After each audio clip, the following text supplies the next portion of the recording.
Hey everyone, this is Pete, and welcome to Short Play, a series of short playthroughs of games I like, on a variety of different platforms, old and new. Today we're looking at Snack World, the Dungeon Crawl Gold for Nintendo Switch.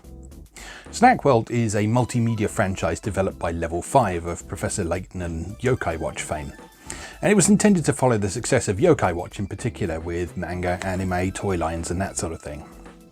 The concept behind it is what they call hyper-casual fantasy, which combines a sort of traditional fantasy world, sort of swords, axes, dragons, elves, that sort of thing, with recognisable aspects of the modern world like smartphones, social media and all that sort of thing. And much of the franchise's narrative component really pokes fun at the sort of self-obsessed, narcissistic component of modern social media culture, so it's a very sort of postmodern game in a lot of ways. So the video game part of the franchise that we're going to be looking at today was first released for Nintendo 3DS in Japan only in 2017, and that then got a Nintendo Switch port in 2018. And an enhanced version of that Nintendo Switch port, which is the basis of what we're going to be playing today, came out in Japan in 2019, including all the DLC and various add-ons and updates that had happened for the previous versions. And then in February of 2020, that finally came west. Probably a little bit too late for anyone to get interested in the franchise as a whole, unfortunately. But yeah, I certainly like this a lot. It got a fairly mediocre critical reception, but, well, we'll explore it today and I'll show you why I like it. So, let's go play Snack World, the Dungeon Crawl Gold. Okay, here we are with Snack World, the Dungeon Crawl Gold. Now, this being the first episode of Short Play, let me give you a brief rundown of what the intention is here. This is not going to be a complete playthrough or anything like that. This is not going to be a whole series of episodes. This is just going to be a quick tour of some games that, for one reason or other, I really like. And I really like this game. So, I'm going to show you around a bit, show you what to expect from this game, how it plays and all that sort of thing. We'll go on a quest, and then, yeah, that's that. If you want to see more of this game, then do let me know. I will write about it at some point on Moe Gamer when I spent a bit more time with it and got a bit closer to the end. I'm not sure how far through I am at this point. My character is level 33, and I'm on the, I think, 5th chapter of the story. But there's like a substantial end game to this as well, so it's a game that can go on for a very long time. So, to introduce what this is all about, this is perhaps best thought of as a cross between games like Monster Hunter, which are all about acquiring materials and constructing things, and Diablo, which is all about descending into randomly generated dungeons, engaging in action RPG combat, and getting loot. So, I'm not going to spoil any story of this for the minute, so if you want to check out the story for this, then by all means do it yourself. But the basic flow of gameplay is that you start out in this town of Tutti Frutti, and there are other towns that you visit later in the story. But this is your home base for a significant amount of time. And you can wander around, you can talk to people, you can go to various shops, such as this convenience store here, the Hero Mart. And each shop provides you with various different services. So here at the Hero Mart, you can buy various consumables. Most of these consumables are things that will give you a buff for the duration of a whole quest. Because what you have in this, you equip yourself with a cologne and a tonic. A tonic is your healing item, and that has a set number of charges that you can replenish as you go through the dungeon. And the cologne is some sort of buff in most cases. The other thing you can do in the Hero Mart is you have this pick a prize thing here, where each day there's a series of prizes that you can either pay some money to get a chance for, or you can use coupons that you can find in the dungeons. I don't have any coupons right now, and I don't want to spend 100 gravies, which is the game's currency on this, so we'll leave that for now. So, the other shops you can go to, you can either wander out into the town and go and visit them yourself, or you can use this handy quick menu here to move between them. So, the other places that are interesting, there's the Outfitter, which is this place here. Wherefore art thou here? And they sell equipment, as you might expect. Oh, that's very good, isn't it? Yeah, so they sell equipment that you can just buy, but they also sell recipes. And this is sort of a really significant part of the game's overall progression, is buying those recipes and then going to this fabrication menu and seeing what you can make with the materials that you've acquired.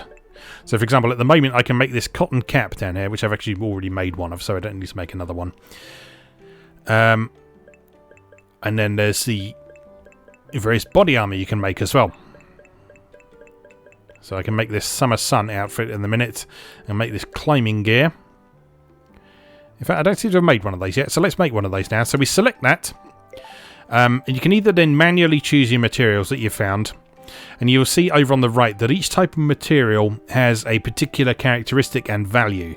So for example, this piece of rotten rubber that I've got here is worth 1 unit of rubber, so I need 3 of those to fill up the rubber bar for constructing this.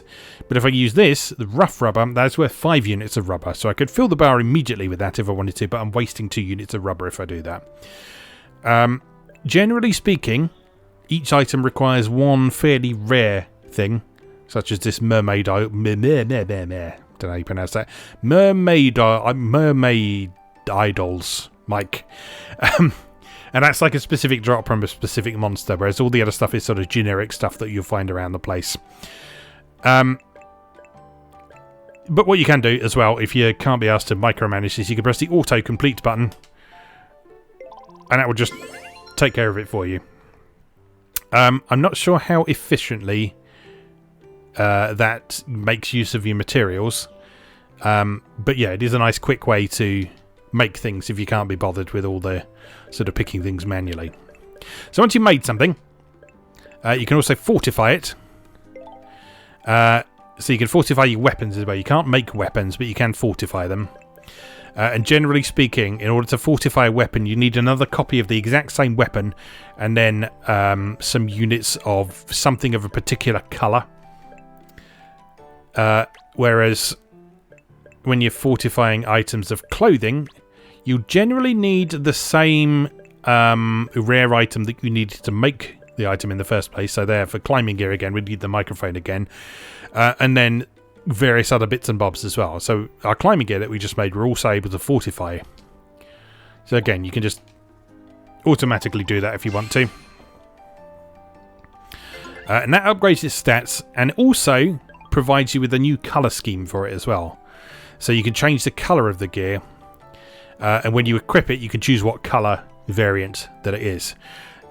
Now that's not just for stylistic purposes. If we look in our Pixie Pod, which is your phone, that little banner at the top there, you have this today's top trends thing. So you have a hot brand, a hot colour and a hot style. And when you're equipping your stuff in the gear menu, you have utility gear, which is where you get your stats from. And you have style gear. And your style gear, you'll see that those trend bonuses over on the right. So if you match your style gear, which is what changes your appearance rather than your stats, the more of the trends that you meet with that, the higher your rare drop rate, which is seen down at the bottom there, the more likely you are to find rare items when you go out dungeon crawling. So let's take an example of how that works. Let's go to the quest menu. You have a choice between story quests, which are single player exclusive, and side quests, which you can also play in multiplayer. Let's do a side quest for today, because those are fairly narrative free. So these are divided into tiers. We've got the beginner tier here. You see there's a level recommendation up in the corner, and also whether or not we've cleared them.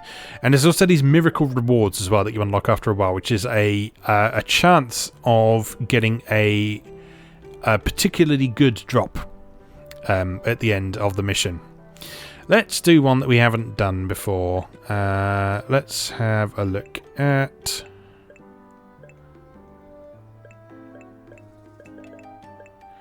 Okay, let's do this one. This is just a straight training mission, which is just go into an area and kill as many monsters as you can. So these are all the items that you can potentially get from completing the mission. Here's the context for the mission. So it gives you a bit of story context from one of the characters in the game. And on this first page here, it shows you what enemies you're likely to encounter. And you'll see there's little symbols next to all of those telling you what type of enemies they are. So if we select this quest, it will then tell you how likely you are to succeed at that quest based on your current equipment. But what you might want to do is take a look at the weapons you've got equipped, which are all represented as these little Jara charms that you hang off your mobile phone. And you'll see over on the right there, we've got these Banes, which are what these weapons are particularly strong against. So what you want to do is take a look at the quest details and basically match those Banes to the enemy types that you're going to do. Now, fortunately, you don't have to do that manually because there's this very useful auto-equip all option here, which will equip you in the best possible utility, style, and weapon gear for the quest that's coming up. So that will have automatically chosen weapons that I've got that are strong against the types of enemies that we're going to encounter. It will have put me in style gear that most closely matches the current trends as far as possible. So if we look at here, the little pink stars that you got underneath there, that shows you how many of the trends that you are meeting with each piece. So at the moment we're just meeting the hot style with each of those for the natural look. But we haven't got anything that's the right colour or the right brand to be able to meet those requirements. So that's the best we can do for the minute. Right, and then what we do, when you're happy with what you're going to do, you hold down the A button, and off you go. Let's go explore. And you see that I'm accompanied by some party members. These are called snacks. These are the snacks of the snack world. And these are a combination of things. Some of them are based on monsters that you encounter out in the world. And some of them are characters that you meet in the game. So, the way combat works in this, it might initially seem to be very sort of hack and slash Diablo-y, but it's actually much slower paced. So, it's very important that you sort of stay out of telegraphed areas of effect.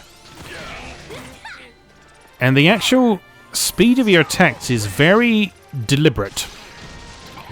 So it's actually best that you sort of position yourself effectively and only really attack when you're absolutely certain that you're not going to take damage. Because it's very easy to get yourself into a tricky situation in this game. Now, you can switch your weapons with this panel here by tapping right on the D-pad. But also, again, much like there's an auto-equip function before you set off on the quest, when you encounter an enemy, as we will do just down here, when you encounter an enemy, if you're not using the right weapon for the job, there'll be a little notification at the bottom of the screen, which we should hopefully see when we've taken down this Mamba here. Oh, someone's gone down. Again, hold down the A button to resurrect them. And thankfully, your other party members are smart enough to do that as well. And the more people who are attempting to revive someone at once, the quicker they will revive. I think Cinderella there went down because she was poisoned already. Right, you see that ZR button at the bottom of the screen? That means you can tap ZR and it will automatically switch you to the best weapon you've got for attacking that particular type of enemy. And the reaction the enemy gives you when you switch that weapon... There we got a red eep. That means that the weapon that you've chosen there is particularly strong against them. And there's varying degrees of sort of severity of that. So it's sort of like if your weapon is a little bit effective but not amazing, they'll just sort of go, huh? But if it's really, really, really super effective, then they'll go, oh no! So from that, you can sort of really see at a glance how good your various weapons are going to be in various different situations. So you see there's a visible telegraph system, which shows you how far and what area various different attacks are going to cover, which is very helpful. You've got a quick dodge move. You can leap out of the way.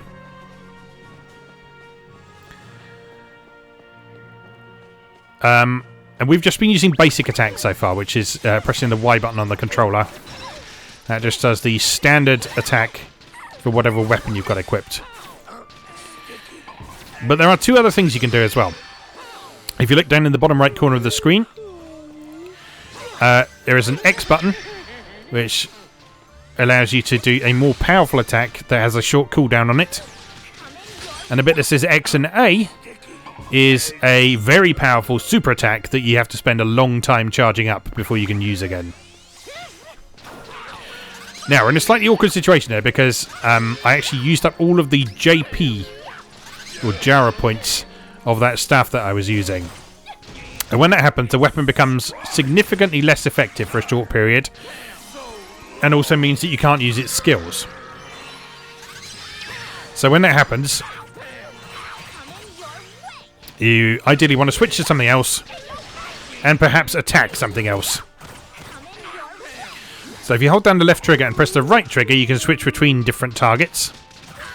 And you can also provoke enemies as well. So if you're playing in multiplayer, or if you just want to take some of the pressure off your snacks, you can hold down the left trigger and press A to try and provoke that enemy.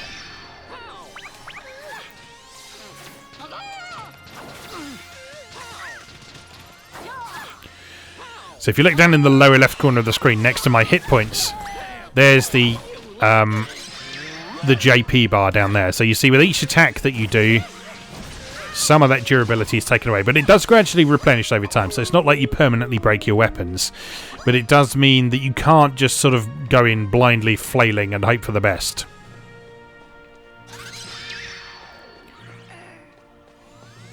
Right, a good approach to a lot of these enemies is to get behind them and use your special attacks, while your other snacks take care of them from the front as much as possible. And then using that technique, you can take down even large, powerful enemies without taking too much damage. So I find this a really interesting combat system because it's actually very different to Diablo. The people sort of see this type of game and assume that it's just going to be a Diablo ripoff where you just sort of hammer the buttons and maybe use a few skills now and then. But no, this is... you have to sort of be very sure that an attack is going to connect before you do it in this one. And it gives it a very different feel. It's not as frantic as sort of high-speed action RPGs, but it's not quite turn-based either. It's got a sort of deliberateness to it that I really like. It sort of means that you have to actually sort of consider what you're doing before you do it.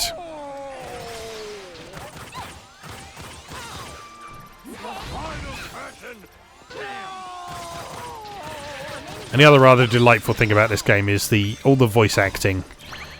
There's no Japanese language track, which is a bit of a shame for those people who like such things. But this game is one of those ones that has a very distinct English identity that's kind of slightly separate from its Japanese identity. And the reason for that is not because of censorship or anything like that. It's because the whole thing is so reliant on puns. Yeah, they essentially had to make it work with English puns in order for it to be the same type of humour that it would have been in the Japanese version. But you soon get used to it, and the dub actually allows you to enjoy all of these jokes for what they are, rather than sort of having to make rough interpretations on things. And there are puns everywhere in this game, whether it's the weapon names, or the enemy names, or the characters that you're encountering. It's just absolutely full of ridiculous references to fantasy tropes, and food, and fairy tales, and all sorts of silly things like that. Right, so we completed the quest. In this case, it was just to defeat 30 enemies, which we have now done. So when a quest is over, you make your way to the warp point, which is this sort of angel wing over here, or you'll automatically warp out after that timer at the side has expired as well. So you do have a bit of time to go and clean up loot and any sort of straggler enemies and stuff if you want to as well. And then when the mission is over, you will get a summary of what went on. So in most cases, you'll get a quest completion fee and a tally of any money that you grabbed during the quest. And that is then followed by this sort of gacha style treasure system, which is based on how well you did the quest. So you can skip this if you want to, so you don't have to sit through this whole explanation. But the king up in the corner will explain what each treasure chest is for.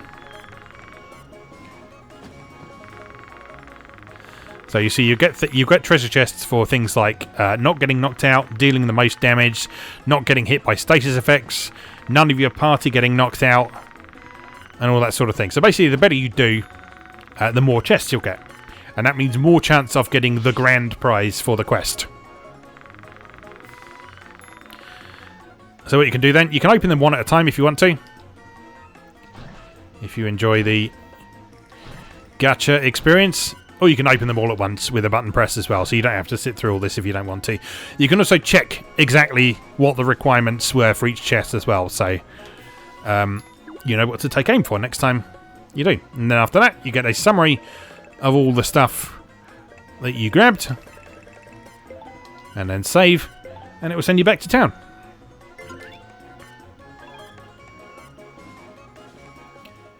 And that's it. That's how this game works. So you work your way through a series of missions. The story quests will advance the plot in various ways or help you get to know various characters and unlock various game features. Whereas the side quests are just purely for fun, basically. The side quests are the ones mostly intended to be played in multiplayer, I think. Because you can't play the story quests in multiplayer mode. Whereas the side quests, each time you reach a new milestone in the story, you'll unlock a new whole bunch of different side quests at various different levels. So that means that if you're playing with people of different levels, you can give them a quest that is appropriate to their difficulty level, which is nice. Just before we wrap up then, let's just see some of the other things that we can have in our inventory. As you play, you'll acquire these stars as well, which you can use to immediately boost your experience. So I've got 4 of these ones here that I can use. That will give me a bit of experience towards level 35. And I've got 2 of these larger ones here, which take me even closer, but not quite all the way. And there are a few other aspects to the progression system as well that it's worth looking at. So the first one is your Pixie Profile here, which is essentially the equivalent of sort of updating your stats and things in a more conventional role-playing game. You'll get your character traits here. You're rated on your beauty, fortitude, intelligence, ingenuity, sensitivity, and charm. And with a push of a button, you can see exactly what that means. So each level of beauty, which costs an increasing number of life points, you get 1 per level. Yeah, you will unlock various new passive bonuses and abilities for yourself. So at the moment, I don't think I can afford a fortitude upgrade, which would give me an earth resilience boost. Or I can save up 5 points or 8 points for the larger ones. So charm is a nice one, for example, because that increases your strength, which makes you more powerful for physical attacks. You also get a cash boost and a rapport boost. We'll talk about rapport in just a moment. Ingenuity gives you an experience boost at level 2, which is nice. And level 5 is an attack speed boost, which is very helpful. You get these accolades, which are basically achievements, and you can use those as your character title as well. So when someone meets you online, they can see that you're a style guru or whatever. These permits are just basically key items that show what you've unlocked in the game. And then other parts of the progression, if we look at the monster section of the Pixiepedia here, you can browse through all of the monsters that you've come across in the game here. And you'll see that up in the corner there, there's a familiarity value. Now when that fills up, that means that the next monster of that type that you defeat, you will have an opportunity to take a photograph of them with your Pixie Pod. And if you do that, you can add them to your snack collection. Which means that you can do one of 2 things with them. You can add them to your party, so they can come along with you on adventures, like we've done there. Or you can put them in your pocket, which means that over the course of a quest, they gradually charge up. And when your bar is fully charged up, you can basically pull out one of these pocket snacks and temporarily transform into them for a short period, which means that you can use their own unique abilities for various purposes. And in true Pokemon style, there's a whole gotta catch them all thing going on. So you can look through all of the information about them here, find out what their special abilities are.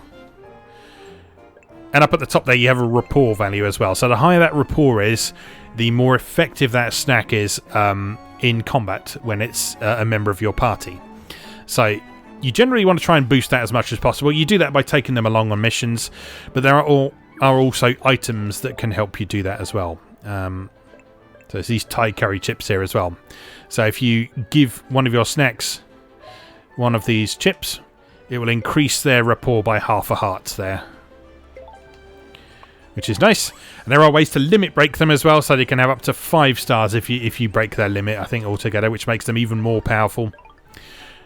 And then these lollipops that you've got here, you can use them to boost your familiarity with particular types of monsters. So if you've got a particular type of monster that you've had your eye on, that you really want to take a snack shot of and add them to your party, you can chug down a bunch of those lollipops and buff up your familiarity with them. That's very helpful if you are not... if you don't encounter that monster that often, but you know somewhere that you can reliably encounter them. It means you don't have to grind them quite so much. And there's a few other bits and bobs here. So you've got these microchips here that you can insert into your jars to change the skills that they've got. And then a few other pieces of stuff as well. These Pixie coins relate to the social system here. So this is obviously mostly intended for when you're playing multiplayer. You've got a bunch of quick chat messages here that will pop up on screen shortly. Allow you to give sort of little orders and stuff. You've got stamps.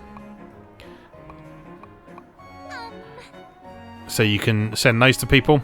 And you see that some of those have little markers on them with a value, which means that that costs a particular number of Pixie coins in order to unlock them.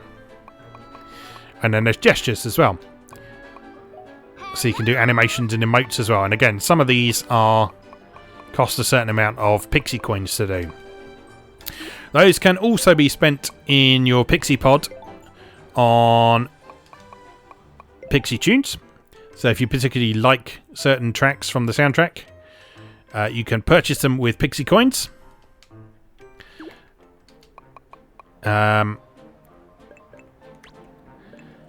Movies here you just unlock, so I don't think you have to actually pay for those.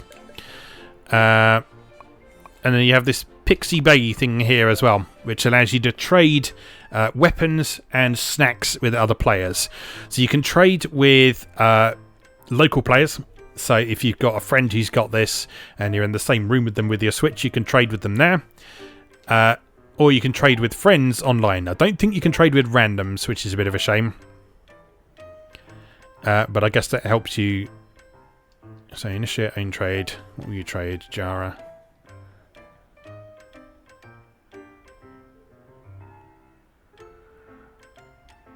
Don't think there's anyone there at the minute. Yeah, one slight downside of this is that because this is a relatively niche interest game that only had a fairly mediocre critical reception over here in the West, it means that there's not a ton of players online at any given moment, so it's probably a game that is best you make sort of arrangements with friends to play on a semi-regular basis. I mean, if you have a look at the online play section, if you get lucky, you might see a group to join, and you can always form your own group at any time. You can continue doing stuff while you're recruiting people. Yeah, it's just a bit of a shame that it's not quite as straightforward as it could be to actually play with other people. So yeah, anyway, that is a quick tour around the Snack World, the Dungeon Crawl Gold for Nintendo Switch. This is a really fun game. It's something that you can enjoy for sort of short snippets at a time. As you saw there, each quest is only very short.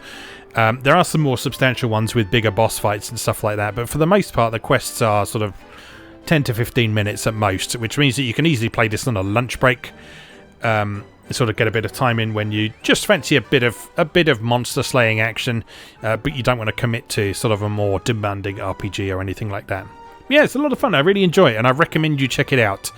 Like I say, reviews have been fairly mediocre, but it's got an undeniable charm to it that I just find absolutely irresistible. It's funny. It's genuinely funny. It's got just my sense of humour to it.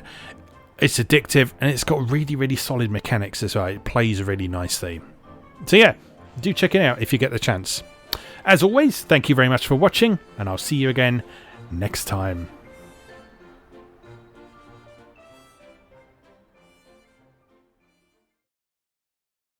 Thanks for watching. If you enjoyed this video, please help out the channel by leaving a like or a comment and subscribing. Be sure to check out moegamer.net for new articles on Japanese and Japanese-inspired video games, new and old, every weekday. Every month, Moe Gamer features an in-depth exploration of an individual game or series as its cover game, so be sure to check the archives to see if your favourite has had a deep dive yet. If you'd like to support the site directly, please consider becoming a patron or buying me a coffee. You can find links to do both down in the video description. Thanks again, and I'll see you next time.